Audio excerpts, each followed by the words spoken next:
रमेश बिधूड़ी जी को टिकट मिलता तो मैं ये कहना चाहूंगा कि रमेश बिधूड़ी जी भी ये ना सोचें कि भाई मोदी जी का जलवा है और हमें चुनाव हल्के में लेना है।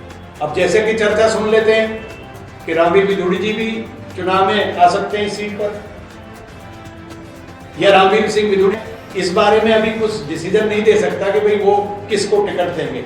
लेकिन मैं इतना जरूर कह सकता हूं कि जो भी कैंडिडेट आएगा भारतीय जनता पार्टी का वर्कर उसके साथ मजबूती से काम करेगा। अभी तक जिन भी लोगों से हमने बातचीत करी उन्होंने स्पष्ट तौर से जो एक जवाब दिया कि सिर्फ और सिर्फ मोदी जी के नाम पर वोट पड़ेगा। लेकिन आप वो सिर्फ और सिर्फ की बात मैंने नहीं की है, मैं उस बात को रोकना चाहूंगा। मैंने बात ये की है कि केवल मोदी जी के नाम पे ही कोई कैंडिडेट ये कहे कि मैं जीत जाऊंगा, वही ये नहीं सोचना चाहिए। मैंने एक बार क्या हुआ, रामवीर सिंह बिधूड़ी जी ने 2003 में यहाँ से विधानसभा का चुनाव लड़ा और मैं 2003 में रामवीर सिंह बिधूड़ी जी के साथ पहली बार जुड़ा। राजेश पप्पी जी जिनका बेटा अभी पार्षद है हरिनगर वार्ड से, तो राजेश पप्पी जी उनके साथ ही थे। जब उनके साथ थे तो मैं तो पहली बार उनके साथ जुड़ा था, तो रामवीर सिंह बिधूड़ी जी के भाषण से पहले पप्पी जी का भाषण हुआ। तो पप्पी जी का जब भाषण हुआ तो राजेश पप्पी जी ने कहा कि हम चुनाव तो जीते हुए हैं, लेकिन हम कितनी वोटों से जीतेंगे अब तो ये हिसाब जोड़ना है, ये देखना। तो बाई चांस कुछ लोगों ने कहा कि आप भी कुछ बोलो। भाई मैं पहली बार जुड़ा था बिधूड़ी जी के साथ, उनकी सभा में पहली में गया था, तो मैं कहा भाई मैं जो बात बोलूंगा वो क्लियर कट बोलूंगा, साफ सुथरी बोलूंगा, मेरी बात को कोई रोके ना, मुझे टोके ना बीच में बोलने से। मैं जो कहना चाहता हूँ उसको सुन लेना, समझ में आए तो ठीक है, ना आए तो कोई बात नहीं। तो मैंने कहा अभी हमारे जो साथी राजेश पप्पी जी बोल रहे थे कि हम जीते तो पड़े हैं लेकिन कितनी वोटों से जीतेंगे ये नहीं पता। तो मैंने कहा कि राम सिंह कोई ऐसी हवा में नहीं घूम रहा है। राम सिंह नेता पहले विधायक रह चुका है, वो ऐसे ही हवा में नहीं घूम रहा है, बहुत ताकत रखता है राम सिंह नेताजी भी। तुम्हारे सर के चोटी का पसीना एड़ी पे आ जाएगा बह के, और जो एड़ी की धूल है वो तुम्हारी चोटी पे चली जाएगी। इतनी मेहनत आपको करनी पड़ेगी, तब जाके रामवीर सिंह बिधूड़ी जी चुनाव जीतेंगे। आप भूल में मत रहना, मैंने ये शब्द बोले थे खुलेआम, दुनिया ने सुने थे जो लोग वहां थे, और उसका नतीजा ये हुआ कि किस तरह से कैसे कैसे मुश्किल से 436 वोटों से, एक बार तो राम सिंह नेताजी जीत ही गए थे, लेकिन रिकाउंटिंग के बाद रामवीर बिधूड़ी 436 वोटों से बड़ी मुश्किल से जीते थे।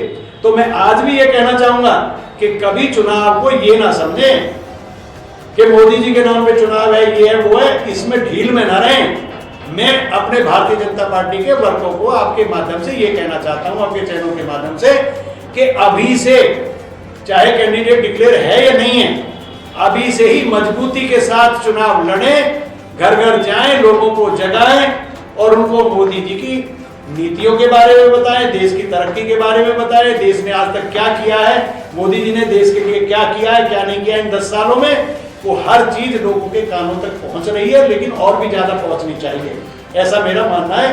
क्योंकि कभी मैं जब रामवीर सिंह बिधूड़ी जी के साथ रहा हूं, चाहे मैं 2 चुनाव उनके साथ भी रहा हूं राम सिंह नेताजी के लिए, लेकिन मैंने एक वर्कर के तौर पे, एक साथी के तौर पे अपने चुनाव को चुनाव समझा है, कोई ऐसे ही हवाबाजी नहीं समझे कभी जीवन में। इस बार जैसा कि आपने बताया कि चुनाव को हल्के में नहीं लेना चाहिए जी, और पिछली बार के चुनाव को देखते हुए इस बार के चुनाव में कितना कुछ बदलाव है, क्योंकि कहीं ना कहीं किसान आंदोलन, विपक्ष का गठबंधन और कांग्रेस की पदयात्रा चुनाव पर कुछ ना कुछ फर्क डालेगी। तो क्या इस बार लोकसभा के चुनाव में बीजेपी को चुनौतियों का सामना करना पड़ेगा? देखिए, पहले आप शुरू हो जाइए यात्रा से, राहुल गांधी की यात्रा। राहुल गांधी की यात्रा का कोई असर होने वाला नहीं, ये तो भूल जाइए। इस पे तो आप क्रॉस लगा दीजिए। किलोमीटर की यात्रा है, यात्रा कितने किलोमीटर की हो, वो यात्रा से कोई फर्क पड़ने वाला नहीं है। मोदी जी की जो बात है वो कमजोर नहीं पड़ेगी इस यात्रा से। पहला सवाल का जवाब तो आपका ये है। दूसरा, आपने कहा गठबंधन, कि गठबंधन हो गया। गठबंधन के अंदर होता क्या है, मैं आपको बात क्लियर करूं। भारतीय जनता पार्टी अपने स्तर पर चुनाव लड़ रही है, उनका जिनके साथ गठबंधन है। अब हम दिल्ली की बात करें तो दिल्ली के अंदर कोई गठबंधन वाले टिकट तो मिलने नहीं है किसी को, भारतीय जनता पार्टी के साथों कैंडिडेट होंगे। आप देखिए कांग्रेस का और आम आदमी का जो गठबंधन हुआ है, कुछ लोग कांग्रेस से नाराज हैं जो आम आदमी वाले हैं कि इनके साथ गठबंधन क्यों किया, वो भारतीय जनता पार्टी को सपोर्ट करें, क्योंकि आम आदमी पार्टी की राजनीति की शुरुआत ही कांग्रेस की तरफ से है। उसके बाद जो कांग्रेस वाले हैं उसमें भी ऐसे लोग हैं जो नाराज हैं इस बात से कि इन्होंने आम आदमी के साथ क्यों गठजोड़ किया, गठबंधन क्यों किया। कुछ लोग कांग्रेस से नाराज होंगे जो कांग्रेसी हैं, कहां जाएंगे, भारतीय जनता पार्टी। कुछ लोग आम आदमी में भी नाराज होंगे, वो कहां जाएंगे, बीजेपी की तरफ। और बीजेपी तो बीजेपी, लेकिन वो उससे अच्छा वो बोलेंगे कि इससे अच्छा तो मोदी को ही बोले। उनका जो मन की आत्मा अंतरात्मा बोलेगी वो ये कहेगी कि इससे तो अच्छा है, इनके झंझट में कौन पड़े, इनका गठबंधन है कब रहेगा कब टूटेगा कोई पता नहीं है, इसकी कोई गारंटी नहीं है, न सरकार आने वाली है उनकी, ये भी सच है।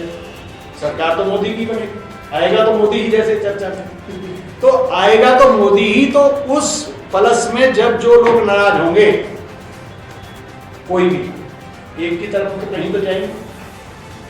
जो कांग्रेस से नाराज है आम आदमी वाले, वो भारतीय जनता पार्टी को सहयोग करेंगे। अभी आपने देखा, अभी जो राज्यसभा के चुनाव हुए हैं उसमें उत्तर प्रदेश में क्या हुआ है, क्रॉस वोटिंग काफी ज्यादा, क्रॉस वोटिंग हुई, 7 कैंडिडेट जीतने थे, 8 जीते।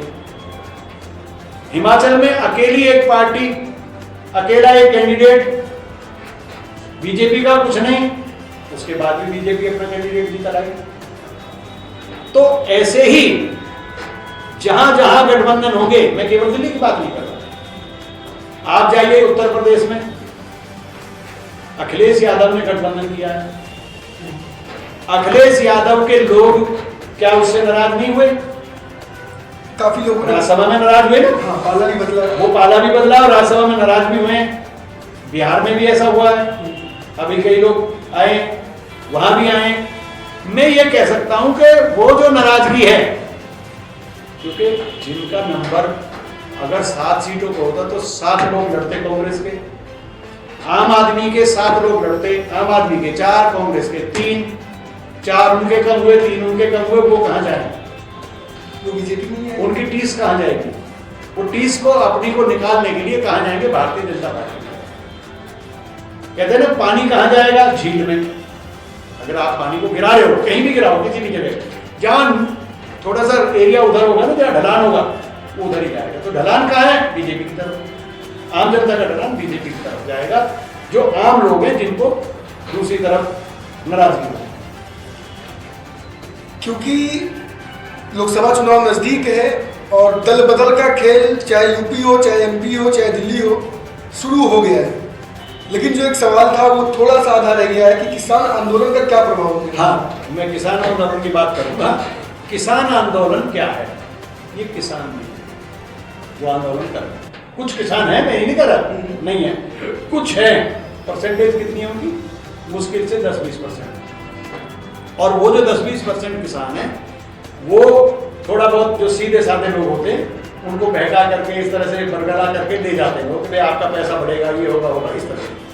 बाकी 90%, 80 से 90% वो लोग हैं जो पैसे से मैनेज हो रहे हैं विपक्ष के साथ।